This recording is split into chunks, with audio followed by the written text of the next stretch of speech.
Ladies and gentlemen, welcome to Locked On Seminoles. Today, we are going to talk about why Las Vegas has finally started to show Florida State some respect in its showdown with LSU down in the Bayou this September. We got a great show for you today. We're going to look at that matchup, and then we're going to go right over to talking about Florida State's draft. Their draft. We'll talk about that too. We got a great show for y'all today. Let's get it underway. You are Locked On Seminoles, your daily podcast on the Florida State Seminoles, part of the Locked On Podcast Network. Your team every day.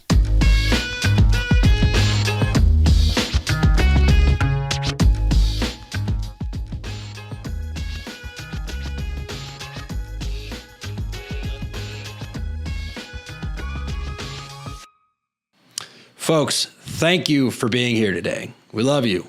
We appreciate you.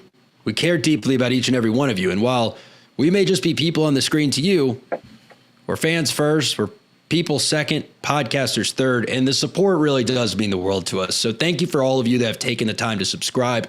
If you're here for the first time, we'd encourage you to do so if you like the content.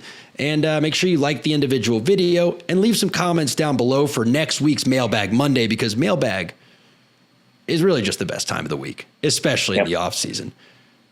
But Dave, I think we need to get to the topic du jour. A set of lines came out of Vegas today that have Florida State as a 3.5-point underdog to the LSU Tigers.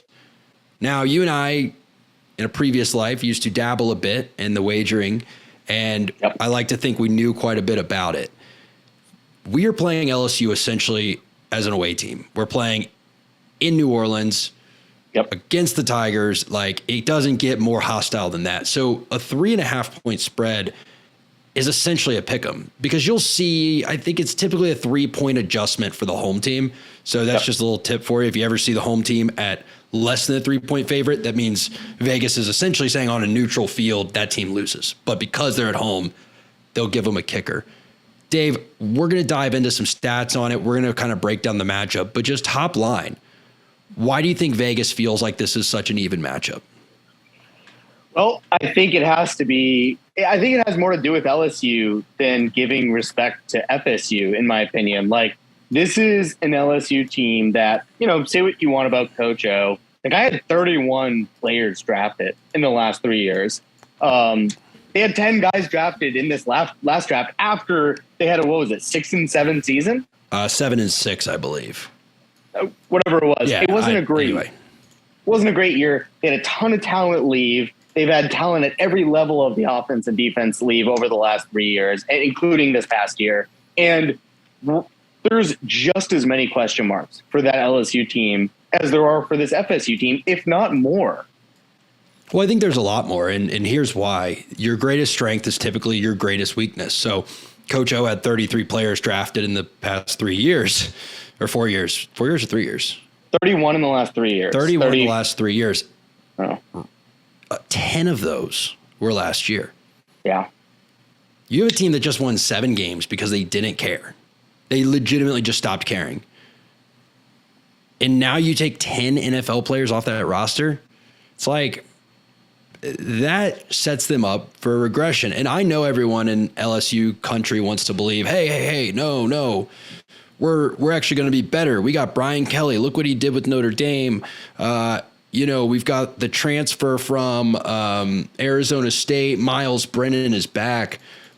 But that's just what LSU fans are going to have to tell themselves to go to sleep at night. I mean, the reality is our team does 2 things well, Dave.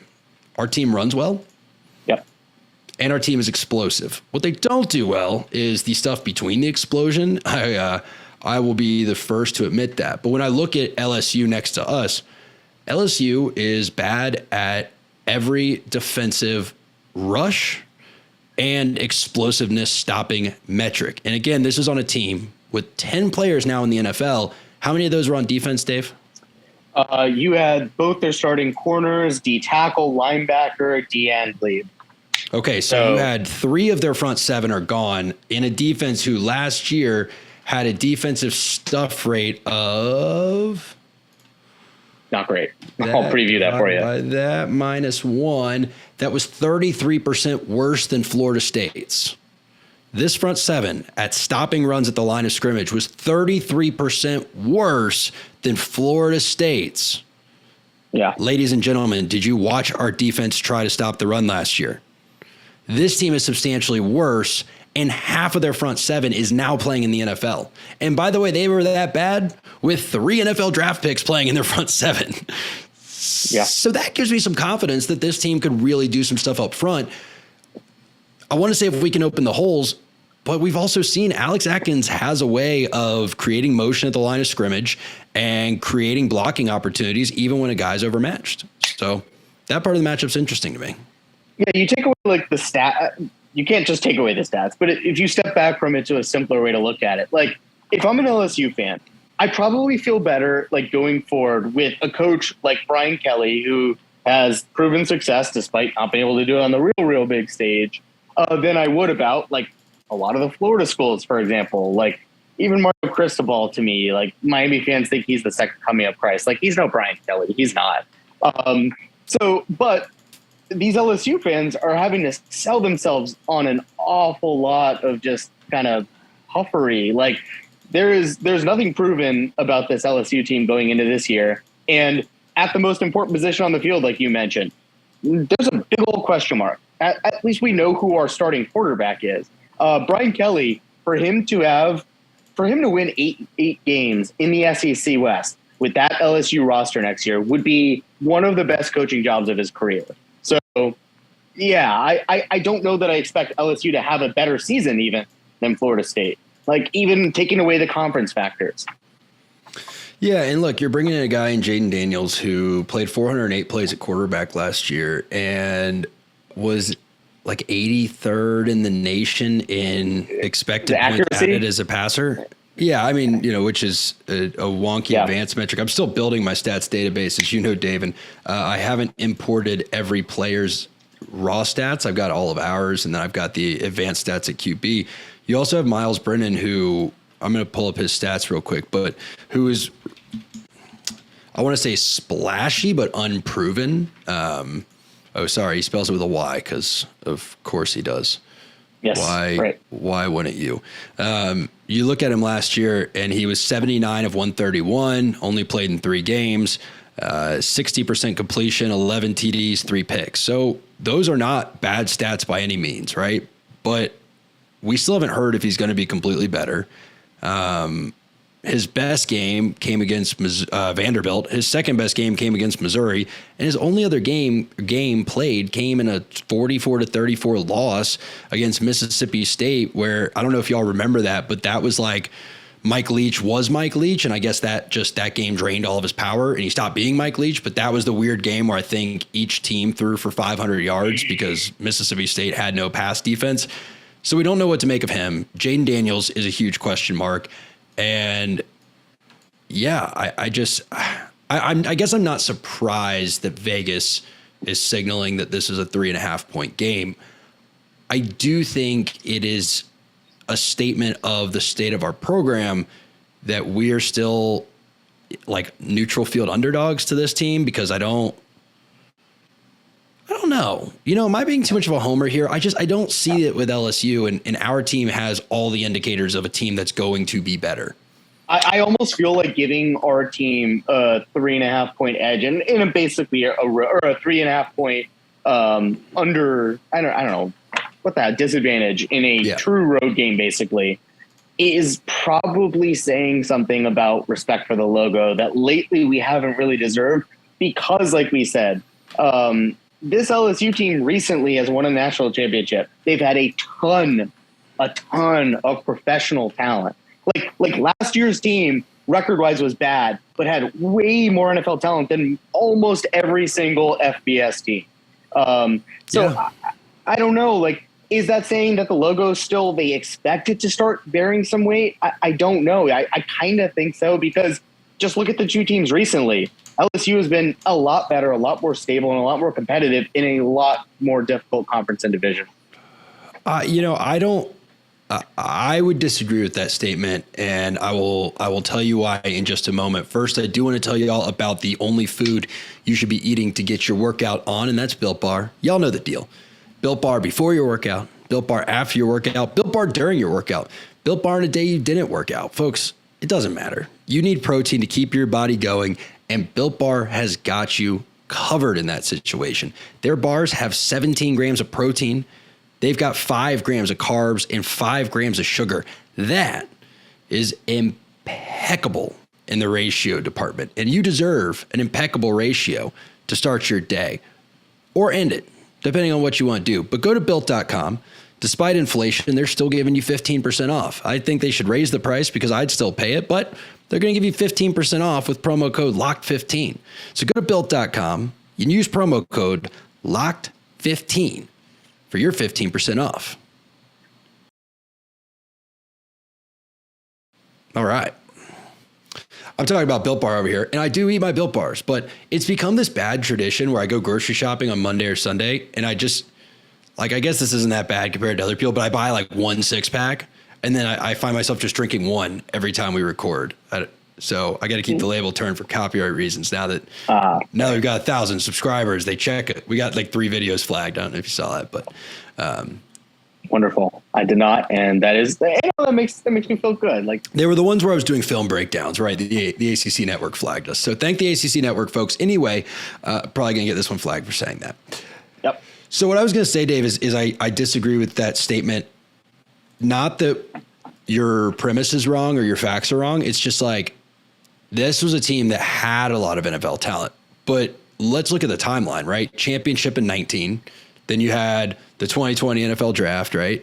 And then now we've had the 2021 NFL draft, 2019 NFL draft.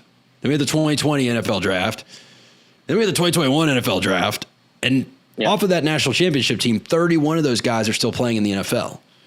And guess what? I don't think any of them, correct me if I'm wrong, were given good NFL grades this year and decided to stay. So that roster has been completely flushed of all of their national championship talent. And I'm intentionally throwing stones in my shattered glass house because we saw that at Florida State. For us, the year was 2016. And if you think about it, while we did end up making the Orange Bowl that year, that was also the year where we got absolutely boat raced by Lamar Jackson, where we struggled against Swag Kelly and needed a 25-point comeback, I think, in that opening game. And it just was the first season of wait a minute, none of these guys on the roster contributed to the national championship. And yet people act as if, they won a championship a few years ago. But things can change quickly in college football. So you look at LSU and it's like, they went 15-0 for a national championship, but then they went 5-5 and 6-7, and all their talent left, and now they've got a new coach. And it's like, the one thing I will say, all their talent left. They got that bump that you get after winning a national championship in recruiting, where in 2021, I mean, Jesus Christ, they had 18 blue chips. That's still significantly more talent, I think, than Florida State's been bringing in every draft class now for the better part of a decade, right? Yeah, so I don't have their recruiting class in front of me, admittedly. How many of those are still there? Do we know? That's probably a good question. I don't know, but I guess the question I'm asking without asking it is, who is actually riding their logo more right now? Us, who's been down and now we're starting to trend upward, or a team that really was just kind of an insignificant player in the SEC West, which I will give them as a tough division, but they didn't matter for 5 years. Joe Burrow shows up, they win a national championship, and then 3 years later, 31 draft picks are gone. And by the way, in the last 2 years, they've won a combined 11 games. It's like, who's getting more logo deference there? That team, or the team that had a disappointing year last year, but was, again, 20 points away total from a 9-win season. Yeah, I mean, that's a fair point. But if you're also returning all their key positions, the only person we lost of significance is Jayshon Corbin on the offensive side of the ball. And then the only person we lost of significance on the defensive side of the ball was Jermaine Johnson. That's a little unfair to the other guys. They matter. Pierre Thomas. That's right. I'm not saying they didn't matter, but I'm saying of the caliber of draft pick, right? So you look in those teams, to me, are trending like in these directions. And I almost wonder, like, it's just, I know what you're saying. It's just noteworthy to me that this last recruiting class, which was a transition class for Brian Kelly, still pulled in the 12th best class. Like, despite those 2 years of what it happened. Tiger pulled in the 11th, right? Like you're going to get that. But what level of 12th was this? Because they're like all 12th ranked recruiting classes are not created equal. The ones Bob Stoops was pulling in back when he was winning, he didn't win anything, but when he was finishing in the top 5 repeatedly year after year after year with Oklahoma, despite like always bringing, not always, but he had, what was the stat? He had the best ratio of the odds of like recruiting class rank to final AP poll finish. So he was the most productive with the talent he was getting of any coach in the country. Those ranked 12th recruiting classes, I hope he finished 12th one year, were a little different than like a transition class. Yeah, you finished 12th, but we've done this. Like, we have been 3 years removed from a national championship, or what were we? 5 years removed for 17. We've been 4 years removed from a championship and gotten an 11th ranked recruiting class and been like, yeah, no, it'll be fine. Which all those draft picks will be replaced by guys currently on the roster, even though we only won 6 games last year. Like, they're literally us. Are you willing to go as far as to say that LSU is just a half decade behind Florida State in the suck cycle? 100%. And I said that, and you can back me up on this. I said that when Orgeron won the title. I said, great, I'm glad Joe Burrow won a title. I will never give Coach Orgeron credit for this title because Joe Burrow and the 2 coordinators in the booth won that title for him, along with clearly 31 NFL players on the roster. So, like, yeah, this to me was obvious it was going to happen from the beginning. And I think that this is the year where we get to make an example of them and feast on it. I mean, look, we said this about Notre Dame last year. And folks, if you're a red-blooded FSU fan, for some reason deep down you don't respect Notre Dame. I don't know what it is. You just don't. They just never seem that good. But they were one Cincinnati loss away from being a playoff team last year for like the 3rd time in 4 years. We would have gotten curb stomped, but still. And we took them to overtime. Yeah. And this game feels a lot like that, where it's like, it just feels like this is a game we should hang in. I mean, it feels like a game we should win. And it would be a really disappointing game to lose, considering what LSU's lost, considering they're replacing their coach just now. They didn't know who their quarterback is. They lost all this talent, including in the front 7 and in the back 7 of their defense. Like, it would almost be like a really deflating loss, even though it's to an SEC West team who's recently won a national championship, right? Like, wouldn't that not break you a little bit? Can I give you the contrapositive? I believe I'm using that word correctly of that. Yeah, sure. I don't know what that means, but yes. You're a lawyer. The contrapositive is like the opposite or something. I don't know. I got to double check. I may not be using that word correctly. But the other side of it is you have a chance to get a highly inflated win. Because if you beat this LSU team, recruits and the average commentator and definitely the average fan isn't going to think about this for 17 minutes like you and I have been. They're going to see Florida State beat LSU. Holy cow, okay, maybe Florida State is working their way back. Florida State's 2-0, and did they beat LSU on the road? Okay. And then if you can go beat yourself Louisville after a bye week, it's like that to me would be a huge momentum getter. And until you lose a game, for sure. Really, no, let me take that back. Not until you lose a game. Until you lose 2 or 3 games, which will probably happen this year, you're going to have that feather in your cap of, well, they beat LSU. I mean, they're not that bad. Or, okay, yeah, they lost. Okay, but they beat LSU. Like that is why folks we've had on this program from other schools always say they love to beat Florida State, because it's always you beat Florida State. And now you got a team that, again, has lost 31 NFL draft picks in 3 years. They have a brand new head coach, and they're coming off 11 combined wins in 2 years. And all you got to do is beat that team, but you're going to get like the street cred of almost as if you beat a top 10 team because they're called the LSU Tigers.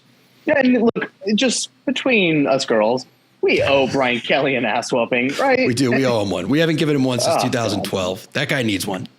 It's overdue. I agree. And we stood out there in that freezing cold, so it's time to return the favor. Yeah. Well, I'm going to sit down there in that sweaty swamp. No, I'm not. I don't think I'm going to go to that one, folks. I am a huge Florida State fan, as you know, but this is life lessons with Max. Success in life is all about self-awareness. And one self-aware thing about me is that as I approach 30, I just know that me and New Orleans don't need to meet each other again. We've met in our younger years. It was fun. He's a great guy, but I don't need to hang out with him anymore because that's just not for me. So I'm going to stay in Atlanta. I'm going to watch it on TV. And it's not because I'm not a fan. It's just because I value my livelihood, my career, my children, all of those things. But anyway, Dave, I want to get on to talking about our draft class. But first, I got to talk about one of our favorite, longest running sponsors in Rock Auto. Folks, if your life is a mess, like I just said mine would be if I spent a weekend in New Orleans at this age, there's nothing I can do to help you. But if your car is a mess, there's something I can do to help you, and that's point you to rockauto.com. They can help you fix anything on your car. It's highly navigable. It's very easy to navigate the website. They have a wide selection. They've got Amazon level low prices, but with that small business level feel. So you know you're getting a good deal. You know you're going to get it quickly. And with their interface that walks you like step by step of what do you own? What's the problem? Where is it? You know that you're going to get the right part for the job the first time. So save yourself the trip. Don't get ripped off by the dealership. Go to rockauto.com and tell them in the comments section that Locked On sent you. That's how you know they're a great small business. They don't have a promo code. They just have they have a comment section where you just say Locked On sent us. But I've used it for a couple things on the Jeep, and they're great. So folks, if you're listening to us and you've made it to the final segment of this episode, we'd like to thank you. We couldn't do this without you, and we appreciate you. So thank you for doing what you do and letting us do what we do. Make sure y'all subscribe. Dave, let's talk about the draft. Yeah, big draft class. Yeah, Big get time. to it. Would you like me? Would you care for me to start, or would you like? No, you go. There's so many of them. I need to collect my thoughts. I mentioned this to Max during the break, and since his baby ears had to hear it, so do all of yours. LSU has had more players drafted in the first round the last 3 years than Florida State has total the last 3 years. We have had 6 players drafted overall in the last 3 years. But that's not taking away anything from Jermaine Johnson, totally deserving of a first-round pick. A guy that sets the stage for Florida State to recruit the transfer position really well, especially on the D-line. Speaks to Odell Hagens. I think his O-line's continuing to do their job. I know he's not the coach of both positions, but you know what I mean. Aside from that, though, yeah, man, we've had some undrafted free agents, and that's great. Makes me wonder if those guys made the right choice, though. So, I mean, some of them didn't have a choice, right? Kier had to go. Parchment had to go. Jay-Sean did not. I do think when you look at the details of his contract, he made a good decision. He's also going to play for the New York Football Giants. So they're not an elite program, but he's not going to be asked to put his body on the line day one and be there every down back and get the hell beat out of him for his first year, which, you know, with running backs, it's a longevity game. It's like, can you get to that year 3 and year 4? Because we saw it with Devontae Freeman, kind of fell off a cliff. Heck, we even saw it immediately. But we even saw it with like Adrian Peterson. I think his was on his third contract, not his second. But like the running back game is do enough, get your big money, and then just ride it till the brakes fall off. Like that. Unless you're Frank Gore. Somehow, unless you're Frank Gore. Sure. That guy was on my fantasy team. Frank Gore was literally on the first fantasy team I ever had. I'm a 30-year-old man. He was on my first fantasy team ever, and I'm 80% sure he's still in the league, or at least he just retired. I mean, But let me ask you this question, man. We talked yesterday about what it says when you're putting guys in the draft, right? Yep. Now, most players realize that only 2 or 3% of college players will ever play a down in the National Football League. So they realize an undrafted free agent is still an NFL player. We had 4 undrafted free agents and 1 draft pick for a total of 5 guys in the NFL. Not a single one of them. 0, right? So here's 5. If you're looking on YouTube, I close my hand, we get the number of them that started their careers at Florida State University. Crazy. 5 in the league, 5 transfers. You have to think, though, right? That is got to be a great marketing pitch for Mike Norvell. Yeah. To say, hey, I know you're transferring. We know, look, No kid wants to transfer. It's just the way it is. Like, no one wants to get divorced. Like, no one goes in thinking this is what I'm going to do. They sign their national letter of intent thinking like, I'm going to go to this school. I'm going to play for 3 or 4 years. I'm going to go to the NFL. And when it doesn't work out, this has to be a good arrow in your quiver for Mike Norvell to have that honest conversation and say, hey man, I'm sorry it didn't work out your first program, but look what we just did with 5 transfers. All of them signed a contract and are all going to get paid. Yeah. Like, we're not going to get back to what Florida State is to our fans until we have like the well-oiled machine of elite high school recruiting classes coming in. However, don't have that luxury right now. If we don't have good transfer classes, we're not going to win games right now. It's just not going to happen. We don't have the depth here and we don't have the top level talent. And if that's not coming from the transfer portal, it won't be here. We won't win because we're not winning. We won't recruit. And it's a self-fulfilling prophecy. So being able to pitch transfers on you can come here and make it to the NFL is as important as any recruiting tool we have right now. Yeah, no, I agree. And especially right now, May 1st was the deadline to get in the portal. Compliance departments have a few days to finish the paperwork. We just saw a big name receiver from Texas hopped in the portal. And we obviously added Jordan Addison, who we spoke about yesterday. Don't worry, he's not coming to Florida State. We'll just dispel those rumors right now. But it has to be an encouraging sign of like, oh, well, they just did it X5. Maybe they could do it with me as transfer portal season heats up. But Dave, I appreciate you rocking and rolling with me today, man. Yeah, man. I always love our one-on-ones. I miss our 3-ways, but we'll get Drake in here.